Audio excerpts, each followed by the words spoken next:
எல்லாருக்கும் வணக்கம்.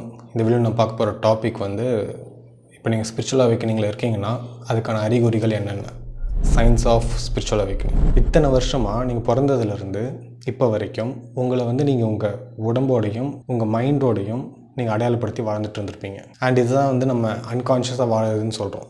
But once நம்ம இந்த ஸ்பிரிச்சுவல் அவேக்கனிங் ப்ராசஸ்க்குள்ளே வந்ததுக்கப்புறம் நம்மளோட ஐடென்டிட்டி வந்து கான்ஷியஸ்னஸ் பக்கம் திரும்பும். இப்போ நீங்கள் இந்த வீடியோ பார்த்துட்டு இருக்கீங்கன்னாவே சம்திங், இப்போ நான் ஒரு டியூவாலிட்டியில் தானே தெரிவேன். பிரவீன் ஒருத்தன் பேசிகிட்டு இருக்கான், it's a duality, right? But அதை கடந்து உங்களால் பார்க்க முடியுது அப்படின்னா நீங்கள் வந்து ஆல்ரெடி அந்த விஷயத்துக்குள்ளே டீப்பாக உள்ளே போயிட்டீங்கன்னு அர்த்தம். ஓரளவுக்கு இருக்கீங்க அப்படின்னா, அதாவது ஓரளவுக்கு நீங்கள் ஸ்பிரிச்சுவல் அவேக்கனிங் ப்ராசஸ் உங்களுக்கு போயிட்டுருக்குன்னா, நீங்கள் இப்போ நான் இந்த விஷயத்த சொல்கிறேன் இல்லையா, சொன்னதுக்கப்புறம் உங்களுக்கு வந்து அது கனெக்ட் ஆகும். அந்த கான்ஷியஸ்னஸை நீங்கள் பார்ப்பீங்க, உங்களையும் பார்ப்பீங்க, உங்களுக்கு சுற்றி இருக்க எல்லா விஷயத்தையுமே நீங்கள் அதை கான்ஷியஸ்னஸாக பார்க்க முடியும். ஸோ அந்த இன்டென்சிட்டி தான் இங்கே டிஃபர் ஆகும். நீங்கள் ரொம்ப டீப்பாக இருக்கீங்களா, இல்லை வந்து அந்த ஜேர்னி இப்போ ஸ்டார்ட் ஆகுதா, இல்லை ஒரு மாதிரி இன்டர்மீடியேட்டாக போயிட்டுருக்கீங்களாங்கிறத அதை வச்சு நீங்கள் தெரிஞ்சுக்கலாம். இந்த ஸ்பிரிச்சுவல் அவேக்கனிங் உங்களுக்கு நடக்க ஆரம்பித்ததுக்கப்புறம் உங்கள் லைஃப்பில் வந்து நீங்கள் பார்க்கக்கூடிய ஃபஸ்ட்டு சைன் என்னவாக இருக்குன்னா டிட்டாச்மெண்ட். நீங்கள் உங்கள் லைஃப்பில் வந்து நிறைய பிளான் பண்ணி வச்சுருந்துருப்பீங்க. என் கெரியரில் வந்து நான் இதெல்லாம் பண்ண போகிறேன், பெரிய வீடு கட்ட போகிறேன், ஒரு ஆடி பென்ஸ் அந்த மாதிரி கார் வாங்க போகிறேன், இந்த மாதிரி நிறைய நம்ம கோல்ஸ் வச்சுருந்துருப்போம். பட் இப்போ வந்து அது உங்களுக்கு எதுவுமே பெரிய விஷயமா தெரியாது. உங்களோட எனர்ஜி வந்து அந்த டைரெக்ஷனில் ஃப்ளோ ஆகாது. இங்கே வாழறதுக்கு நம்மளோட தேவைகள் ஃபுல்ஃபில் ஆனால் போதும், பட் ஆடம்பரம் நமக்கு வந்து தேவையில்லை அப்படிங்கிற மாதிரி ஒரு மனநிலைக்கு வந்துடுவோம். இந்த மெட்டீரியல் வேர்ல்டில் சக்ஸஸ்ன்னு டிஃபைன் பண்ணுற விஷயங்கள் வந்து நமக்கு பெருசாக ஒரு அட்ராக்ட் பண்ணாது. இன்னொரு சைன் வந்து என்னென்னா, இதுக்கு இந்த ஸ்பிரிச்சுவல் அவேக்கனிங் ஜேர்னிக்கு முன்னாடி வந்து நம்ம வந்து எஸ் பர்சனாக இருப்போம். விச் மீன்ஸ் யார் எது கேட்டாலும் சரி ஓகே பண்ணித்தரோம் அப்படிங்கிற அந்த மாதிரி ஒரு மைண்ட் செட்டில். ஃபார் எக்ஸாம்பிளுக்கு வந்து இப்போ ஒர்க் பண்ணுற இடத்துல உங்களோட சுப்பீரியர் யாரோ ஒருத்தவங்க இருக்காங்க, அவங்க பண்ண வேண்டிய ஒர்க் எல்லாத்தையும் உங்கள் தலையிலே கட்டிகிட்டு இருக்காங்க. அண்ட் அந்த ஒர்க்லாம் நீங்கள் முடிக்கலன்னு சொல்லிட்டு உங்கள்கிட்டயே வந்து திமுறா பேசுகிறதா இருக்கட்டும், இந்த விஷயங்கள்லாம் அவங்க பண்ணிகிட்டு இருக்காங்க.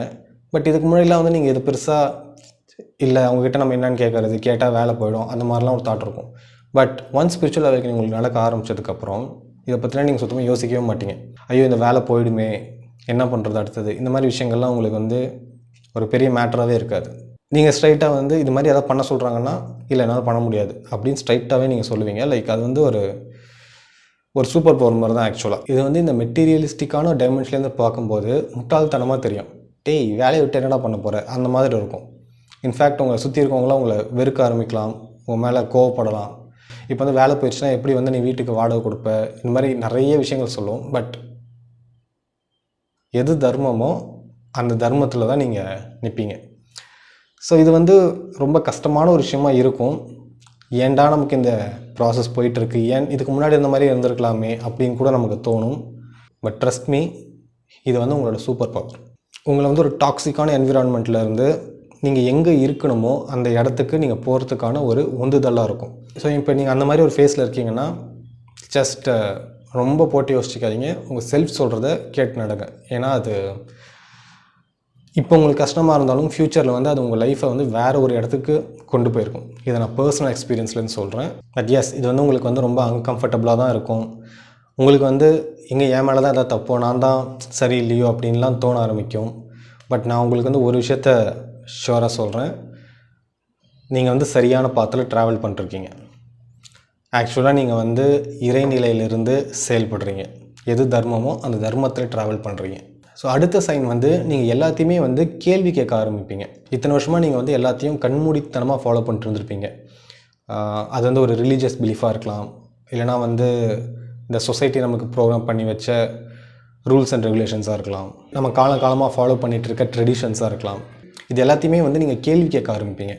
அதை அஃபண்ட் பண்ணணும், லைக் அதை எதிர்க்கணும் அப்படிங்கிறதுக்காக இல்லை, பட் அது வந்து புரிஞ்சுக்கிறதுக்காக, உண்மையை புரிஞ்சுக்கிறதுக்காக நீங்கள் அந்த கேள்வி கேட்க ஆரம்பிப்பீங்க. அண்ட் இந்த கேள்விலாம் வந்து நீங்கள் வெளியில் யாரோ ஒரு பர்சன்கிட்ட போய் கேட்குறதுன்னு கிடையாது, உங்களுக்குள்ளே அந்த கேள்வி க்ரியேட் ஆகும். அதுக்கான பதிலை தேடி நீங்கள் உங்களுக்குள்ளே சர்ச் பண்ண ஆரம்பிப்பீங்க. ஸோ இது வந்து மோஸ்ட்லி நமக்குள்ளே நடக்கிற ஒரு ப்ராசஸாக தான் இருக்கும். ஸோ இங்கே வந்து அடுத்த சைன் என்னவாக இருக்கும்னா, நீங்கள் வந்து தனியாக இருக்கிறதுக்கு உங்களுக்கு ரொம்ப பிடிக்கும். தனிமையை வந்து நீங்கள் ரொம்ப அப்ரிஷியேட் பண்ணுவீங்க. இதுக்கு முன்னாடிலாம் வந்து உங்களுக்கு யாராவது கூட இருக்கணுங்கிற மாதிரி ஒரு விஷயம் இருக்கும். அதாவது யாராவது கூட இருக்கணும்னு சொல்கிறத விட இன்னொரு பர்சனோட அப்ரூவல் வந்து உங்களுக்கு தேவைப்படும். பட் ஸ்பிரிச்சுவல் அவேக்கனிங்க்கு அப்புறம் உங்களுக்கு வந்து அது தேவைப்படாது. நீங்கள் வந்து மற்றவங்ககிட்ட போயிட்டு ஒப்பீனியன் கேட்டுட்டு இருக்க மாட்டீங்க. உங்கள் செல்ஃப் வந்து எது பண்ண சொல்லுதோ அதை தான் நீங்கள் பண்ணுவீங்க. இந்த சொசைட்டி வந்து அதை அப்ரூவ் பண்ணாத விஷயமா இருக்கலாம், நம்ம ஃபேமிலி மெம்பர்ஸ்க்கு வந்து அது வந்து ஒரு பண்ணவே கூடாத ஒரு விஷயமா இருக்கலாம். பட் உங்களுக்கு அது சரின்னு படுதா, அதாவது உங்கள் செல்ஃப் வந்து இதுதான் சரின்னு சொல்லுதுன்னா அதுதான் பண்ணுவீங்க. ஸோ இதெல்லாம் வந்து உங்களை ரொம்ப தனிமைப்படுத்த ஆரம்பிக்கும். ஏன்னா உங்கள் ஃபேமிலி மெம்பர்ஸ் கிட்டலாம் நீங்கள் நினைக்கிற விஷயத்த சொன்னாலும் அவங்க வந்து உங்களை ஏதோ பைத்தியம் மாதிரி தான் பார்ப்பாங்க. லைக் அவங்க ஏதோ ஒரு விஷயத்த வந்து கண்மூடித்தனமாக ஃபாலோ பண்ணிருக்காங்க அப்படிங்கிறது வந்து நீங்கள் பின் பாயிண்ட் பண்ணி காமிச்சிங்கன்னா உங்களோட ஈகோ பயங்கரமாக ட்ரிகர் ஆகிடும். நீங்கள் அது ரொம்ப சாதுவாக சொன்னால் கூட அவங்களால் அதை ஏற்றுக்கவே முடியாது. ஸோ நீங்கள் என்ன தான் வேலிட் பாயிண்ட்ஸ் வச்சாலும் அதை அவங்க வந்து கன்சிடர் பண்ண மாட்டாங்க. ஒரு சிம்பிளான ஒரு எக்ஸாம்பிள் சொல்லணும்னா கேஸ்ட் சிஸ்டம் எடுத்துக்கலாம். இப்போ நீங்கள் வந்து கேஸ்ட்லாம் கிடையாது, கேஸ்ட்லாம் பார்க்காதீங்க அப்படின்னு நீங்கள் ஏதோ ஒரு விஷயத்த பேசுகிறீங்க அப்படின்னா அவங்களால அதை ஏற்றுக்கவே முடியாது. ஆக்சுவலாக நீங்கள் சொல்கிற பெர்ஸ்பெக்டிவ் வேறு, ஆனால் அவங்க புரிஞ்சுக்கிறது வேறு. அது எப்படி கேஸ்ட் சிஸ்டம் இல்லைன்னு நீ சொல்லுவேன்? இந்த சொசைட்டிலாம் கேஸ்ட் சிஸ்டம் இருக்கே. இங்கே தான் பிறக்கிறப்பவே எல்லார் மேலேயுமே ஒரு லேபிள் ஓட்டப்படுது. ஸோ கேஸ்ட் இருக்குது தானே, அது எப்படி இல்லைன்னு நீ சொல்லுவேன் அப்படிங்கிற ஒரு பெர்ஸ்பெக்டிவில் அவங்க பார்ப்பாங்க. பட் நீங்கள் சொல்கிற பெர்ஸ்பெக்டிவே கம்ப்ளீட்டாக வேறு. அதை புரிஞ்சுக்கிற அளவுக்கு அவங்களுக்கு வந்து பக்குவம் இருக்காது. ஃபார் எக்ஸாம்பிளுக்கு இப்போ நீங்கள் வந்து ஒரு வேறு கேஸ்ட்டில் இருக்க ஒரு பர்சனை வந்து லவ் பண்ணி கல்யாணம் பண்ணிக்கணும்னு சொல்லிட்டு வீட்டில் போய் சொல்கிறீங்க. அப்படிங்கிறப்போ சப்போர்ட் பண்ணுறவங்கன்னு நினைக்கிறீங்க? லைக் ரொம்ப ரொம்ப ரொம்ப ரொம்ப கம்மியான பர்சன்டேஜ் மட்டும்தான் அதுக்கு வந்து சப்போர்ட் பண்ணுவாங்க. லைக் பேரண்ட்ஸ், அதாவது கொஞ்சம் மெச்சூராக இருக்கிறவங்க. லைக் மெஜாரிட்டி ஆஃப் த பீப்புள்ஸ்க்கு வந்து அதை வந்து அக்செப்டே பண்ணிக்க முடியாது. ஸோ அவங்கக்கிட்ட போயிட்டு நம்ம லெசன் எடுத்துகிட்டு இருக்க முடியாது. இங்கே பாருங்கள், இங்கே வர்ணா சிஸ்டம் பற்றி நம்ம தப்பாக புரிஞ்சு வச்சுருக்கோம், வர்ணா சிஸ்டம்ங்கிறது இப்போ ஒரு பிறப்பின் அடிப்படையில் பிரிக்கப்படலை, இதெல்லாம் வந்து நீங்கள் போய் சொன்னாலும் அவங்களுக்கு வந்து சுத்தமாக அவங்க காதில் ஏறாது. ஏன்னா அதெல்லாம் எப்போ நமக்கு புரியும்னா நம்ம வந்து செல்ஃபோட கனெக்ட் ஆகிருக்கணும், நம்ம வந்து இறைநிலையை உணர்ந்துருக்கணும் நமக்குள்ளே. அது நடக்காத வரைக்கும் யாராலையுமே வந்து அந்த ட்ரூத்தை ரியலைஸே பண்ண முடியாது. இங்கே பாருங்கள், இதெல்லாம் இப்படி தான் இருக்குது அப்படின்னு சொல்லி நீங்கள் கிளாஸ் எடுக்கிறதுனால அவங்களுக்கு வந்து புரிய போகிறதும் கிடையாது. ஸோ இட் ஜஸ்ட் இருக்கிறதுலே பெஸ்ட்டான ஆப்ஷன் என்னவாக இருக்கும்னா நீங்கள் தனியாக இருக்கிறதா தான் இருக்கும். ஸோ இது வந்து எல்லாருக்கும் கனெக்ட் ஆகணும் அப்படிங்கிறதுக்காக ஒரு எக்ஸாம்பிளுக்காக சொன்னேன் இந்த கேஸ்ட் சிஸ்டம்ங்கிறது. பட் இது வந்து எதுவாக வேணாலும் இருக்கலாம். ஒரு ரிலீஜன் கூட நம்மளை அடையாளப்படுத்திக்கிறதா இருக்கலாம். லைக் டாக்டர், இன்ஜினியரிங் இதை படிக்கிறது மட்டும்தான் பெஸ்ட்டுன்னு நினச்சிட்டு இருக்க ஒரு தாட் ப்ராசஸாக இருக்கலாம். இல்லை கவர்மெண்ட் ஜாப் தான் பெஸ்ட்டு, மற்றதெல்லாம் வேஸ்ட்டு அப்படின்னு நினைக்கிற ஒரு தாட் ப்ராசஸாக இருக்கலாம். It can be anything. So இது மாதிரி ஏகப்பட்ட ஸ்ட்ரக்சர்ஸ் இருக்கிறப்போ நீங்கள் வந்து கம்ப்ளீட்டாக செல்ஃப்லேருந்து இந்த லைஃப்பை வாழ ஆரம்பிக்கும் போது ரொம்ப தனியாக ஃபீல் பண்ணுவீங்க. இது கேட்குறதுக்கு ஒரு மாதிரி டிப்ரெஸிங்காக இருக்கிற மாதிரி இருக்கும். பட் ஆக்சுவலாக வந்து நீங்கள் தனியாக இருக்கிறது வந்து விரும்புவீங்க. ஏன்னா அவங்களுக்குள்ளே இருக்கும்போது உங்களோட எனர்ஜி பயங்கரமாக ட்ரெயின் ஆகிட்டு இருக்கும். ஆனால் தனியாக இருக்கும்போது உங்களோட நர்வஸ் சிஸ்டம் இதெல்லாமே வந்து ரிலாக்ஸ் ஆக ஆரம்பிக்கும். இதுவே நீங்கள் பீப்புள்ஸ் கூடலாம் இருக்கும்போது அவங்களோட ஈகோ வந்து நீங்கள் கிளியராக பார்ப்பீங்க. நீங்கள் பேசுகிறது வந்து அவங்க லிசன் பண்ணலை அப்படிங்கிறது வந்து உங்களுக்கு கிளியராக தெரியும். அவங்க வந்து அவங்க டேர்ன் எப்போ வரும், அவங்க எப்போ பேசலாம் அப்படிங்கிறதுக்காக தான் வெயிட் பண்ணிருப்பாங்க தவிர அவங்களுக்கு வந்து அந்த கேட்குற பக்குவம் இருக்காது. அவங்கக்கிட்ட பேசி நம்மளோட எனர்ஜி எதுக்கு வேஸ்ட் பண்ணணும் ஃபர்ஸ்ட் ஆஃப் ஆல், அதுதான் நமக்கு தோணும். ஃபஸ்ட்டு ஒரு 2-3 தடவை ட்ரை பண்ணி பார்ப்பீங்க. பட் அவங்க லிசன் பண்ணலை அப்படிங்கிறப்போ வந்து அந்த பர்சன்கிட்ட வந்து உங்களோட எனர்ஜியை வேஸ்ட் பண்ணுறத நிறுத்திப்பீங்க. அண்ட் இப்படி நீங்கள் தனியாக இருக்கும்போது உங்களுக்குள்ளே இருக்கிற சோகம், பயம், கோபம் இதெல்லாம் வந்து நிறைய வாட்ச் பண்ண ஆரம்பிப்பீங்க. லைக் சின்ன வயசுலேருந்து நமக்குள்ளே புதஞ்சு இருக்கிற விஷயங்கள்லாம் வந்து வெளியே வர ஆரம்பிக்கும். அண்ட் அதை வந்து நீங்கள் கிளியராக பார்ப்பீங்க. நீங்கள் அன்கான்ஷியஸாக இருக்கப்போ உங்களுக்கு வந்து மற்றவங்களோட ஈகோ தான் வந்து உங்களுக்கு கண்ணுக்கு தெரியும் தவிர உங்களோட ஈகோ வந்து உங்களால் பார்க்க முடியாது. இதுக்கு முன்னாடிலாம் வந்து நீங்கள் ரொம்ப டிஃபென்சிவாக இருந்திருப்பீங்க. எப்பயுமே வந்து நான் சொல்கிற பெர்ஸ்பெக்டிவ் தான் கரெக்ட் அப்படிங்கிற அந்த ஒரு பாயிண்ட் ஆஃப் வியூவில் வந்து ட்ராவல் பண்ணுவீங்க. மோஸ்ட் ஆஃப் த சிச்சுவேஷன்ஸில் நீங்கள் வந்து ஒரு ரியாக்டிவ் பேட்டர்னில் தான் வந்து செயல்படுவீங்க. பட் ஒன்ஸ் ஸ்பிரிச்சுவல் அவேக்கனிங் நடந்ததுக்கப்புறம் உங்களுக்குள்ளே வந்து ஒரு அன்கம்ஃபர்டபுளான ஒரு சிச்சுவேஷன் க்ரியேட் ஆகுது அப்படிங்கிறது, லைக் ஒரு டென்ஷன் க்ரியேட் ஆகுதுங்கிறத ஸ்டார்ட்லேயே நோட் பண்ணுவீங்க. ஸோ அவசரப்பட்டு வார்த்தையை விடுறது இதெல்லாம் வந்து அங்கே நடக்காது. அந்த சிச்சுவேஷனுக்கு வந்து நீங்கள் ரியாக்ட் பண்ணாமல் ரெஸ்பாண்ட் பண்ணுவீங்க. அண்ட் அதே மாதிரி நம்ம லைஃப்பில் வந்து கம்பேரிசன் வந்து நிறையா இருந்திருக்கும். மற்றவங்க லைஃபோட உங்கள் லைஃப்பை கம்பேர் பண்ணுறது, அதாவது அவங்களாம் நல்லா இருக்காங்க, நம்ம லைஃப் தான் இப்படி இருக்குது அப்படிங்கிற மாதிரிலாம் ஒரு மாதிரி மைண்ட் யோசிச்சுட்டு இருக்கும். பட் உங்களுக்கு ஸ்பிரிச்சுவல் அவேக்கனிங் நடந்ததுக்கப்புறம் இந்த பேட்டர்ன் வந்து டிஸப்பியர் ஆகும். நீங்கள் இந்த கம்பேரிசன் வந்து குறையும். ஏன்னா உங்களால் வந்து ஒரு விஷயத்தை கிளியராக பார்க்க முடியும். இங்கே வந்து எல்லாருக்குள்ளேயுமே வந்து சஃபரிங் போயிட்டு தான் இருக்குது. இங்கே யாருமே வந்து மன நிம்மதியோட வாழலை அப்படிங்கிற அந்த ஃபேக்ட் வந்து உங்களால் பார்க்க முடியும். அவங்க சொல்லலாம் நான் ரொம்ப நல்லா இருக்கேன் அந்த மாதிரிலாம். பட் உங்களால் வந்து அந்த விஷயத்தை பார்க்க முடியும். இங்கே வந்து ஒரே ஒரு பர்சனால் மட்டும்தான் மன நிம்மதியோட வாழ முடியும். அது யாருன்னா செல்ஃபோட டீப்பாக கனெக்டான ஒரு பர்சனால் மட்டும்தான் மன நிம்மதியோட வாழவே முடியும். வேறு எல்லாருமே ஏதோ ஒரு டென்ஷனில், ஏதோ ஒரு ஸ்ட்ரெஸ்ஸில், எதையோ ஒன்று நோக்கி ஓடிட்டே தான் இருக்காங்க தவிர அவங்க வந்து பீஸ்ஃபுல்லாக இல்லை, ஒரு திருப்தி இல்லை அவங்களுக்குள்ள. அண்ட் இதை வந்து நீங்கள் பார்ப்பீங்க. நீங்கள் அந்த ட்ரூத்தை ரியலைஸ் பண்ணிட்டு நீங்கள் செல்ஃபோட இருக்கும்போது தான் உங்களுக்கு தெரியும் இந்த உலகத்தில் எதுவுமே வந்து உங்களுக்கு திருப்திப்படுத்தாது அப்படிங்கிறது வந்து நீங்கள் அந்த ஸ்டேட்டுக்கு போனால் தான் உங்களுக்கு தெரியும். அன்டில் தென் நம்ம எதோ நினச்சி ஓடிட்டுருப்போம் லைஃப்பில். இவ்வளோ காசை வந்து நான் சம்பாரிச்சிட்டேன்னா நான் வந்து நிம்மதியாக இருப்பேன், நான் இந்த ஒரு பொசிஷனுக்கு போயிட்டேன்னா நான் ரொம்ப நிம்மதியாக இருப்பேன். நம்ம அதை நம்புவோம், அது ரொம்ப ரியலாக இருக்கும். பட் நீங்கள் வந்து உங்கள் செல்ஃபோட கனெக்ட் ஆகும்போது உங்களுக்கு தெரியும் இங்கே எதுவுமே வந்து நமக்குள்ளே இருக்கிற அந்த ஒரு தேடலை நிறுத்தாது. ஏன்னா இங்கே நம்ம தேடிட்டு இருக்கிறது வந்து நம்மளை தான். ஒன்ஸ் நீங்கள் வந்து உங்கள் செல்ஃபோட கனெக்ட் ஆகிட்டீங்க அப்படிங்கிறப்போ உங்களுக்கு தெரியும் இது தாண்ட எல்லாத்தையும் விட அல்டிமேட், இதை தாண்டி வேறு எதுவுமே இல்லை அப்படிங்கிறது. இப்போ நீங்கள் வந்து ஒரு மெட்டீரியல் பிளேனில் இருக்கீங்கன்னா கண்டிப்பாக இது கூட ரிலேட் பண்ணிக்கவே முடியாதுன்னு எனக்கு நல்லாவே தெரியும். ஒரு மாதிரி அஃபண்ட் ஆவீங்க, பட் அதுதான் ட்ரூத்து.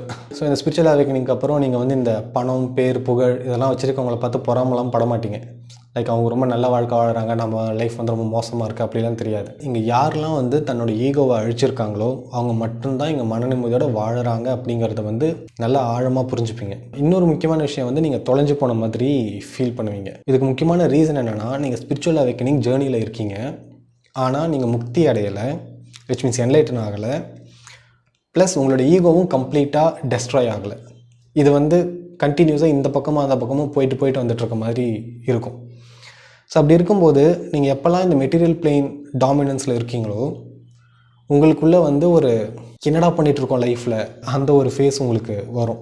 ஒரு மாதிரி கிளாரிட்டியே இல்லாமல் இருப்பீங்க. ஏன்னா உங்களோட ஈகோ வந்து டிசால்வ் ஆகிட்டே இருக்குது, கரைஞ்சிக்கிட்டே இருக்குது ஒரு பக்கம். இன்னொரு பக்கம் உங்களோட அவேர்னஸ் வந்து பொறுமையாக ரேஸ் ஆகிட்டுருக்கு. இது வந்து உங்களோட ஈகோ எந்த அளவுக்கு ஸ்ட்ராங்காக இருக்குதுங்கிறத பொறுத்து அது எடுத்துக்கிற டைம் வந்து டிஃபர் ஆகும். சில பேருக்கு 1 to 2 இயர்ஸில் நடக்கலாம்.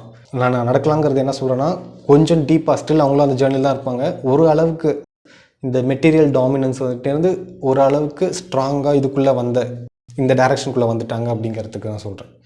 ஆக்சுவலாக கம்ப்ளீட்டாக வந்து நீங்கள் ஸ்பிரிச்சுவல் அவேக்கனிங் அப்படின்னு ஆகுறீங்க அப்படின்னா, அதாவது என்லைட்டன் ஆகுறீங்கன்னா இந்த மெட்டீரியல் பிளேன்லேயே இருக்க மாட்டீங்க, இந்த உலகத்துக்கு டாட்டா பாய் பாய் சொல்லிட்டு போயிட்டே இருப்பீங்க. ஸோ நான் எதை மீன் பண்ணுறேன்னா இந்த குழப்பமான ஒரு நிலை இருக்குல்ல, ஈகோ வந்து ஸ்ட்ராங்காக இருக்குது, அட் த சேம் டைம் செல்ஃபையும் நான் ரியலைஸ் பண்ணிருக்கேன், பட் ஈகோ தான் டாமினன்ஸில் இருக்குது.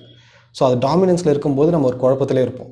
பட் அது கொஞ்சம் கொஞ்சமாக கரைய நம்மளோட செல்ஃபுக்கு வந்து டாமினன்ஸ் அதிகமாக இருக்கும், ஸ்டில் ஈகோ இருக்கும். அப்படிங்கிறப்போ அந்த முன்னாடி இந்த மாதிரி குழப்பம் இருக்காது. லைஃப்பில் வந்து நீங்கள் எடுக்கிற டெசிஷன்ஸ் உங்கள் லைஃப்பில் வந்து நிறைய சேஞ்சஸ் நடக்க ஆரம்பிக்கும். லைக் பீஸ்ஃபுல்லாக உங்கள் லைஃப் மாறும். ஸோ இதை தான் வந்து நான் மீன் பண்ணுறேன். நீங்கள் கம்ப்ளீட்டாக உங்களோட ஈகோவை அழிச்சிட்டிங்க அப்படின்னா நீங்கள் வந்து லிட்டரலாக இந்த பாடி இங்கே விட்டுட்டு கிளம்பி போகிறதுக்கான டைம் வந்துருச்சுன்னு அர்த்தம். ஸோ அதெல்லாம் நடக்கிறதுக்கு வந்து உங்களுக்கு பல லைஃப் டைம்ஸ் எடுக்கும். நான் அதை பற்றி பேசலை.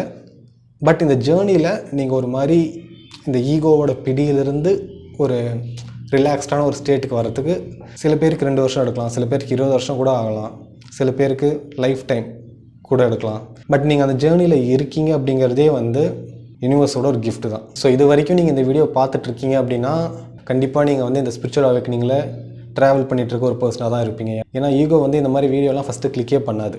ஸோ அதை நீங்கள் கிளிக் பண்ணி இவ்வளோ தூரம் பார்த்துட்ருக்கீங்கனாவே சம்திங் உங்களுக்குள்ளே நடந்துட்டுருக்குங்கிறது தான் விஷயம். ஸோ இந்த ஸ்பிரிச்சுவல் அவேக்கனிங் அப்படிங்கிறது வந்து நீங்கள் ட்ரூத்தை ரியலைஸ் பண்ணிருப்பீங்க, அதாவது அல்டிமேட் ட்ரூத்தை ரியலைஸ் பண்ணிருப்பீங்க.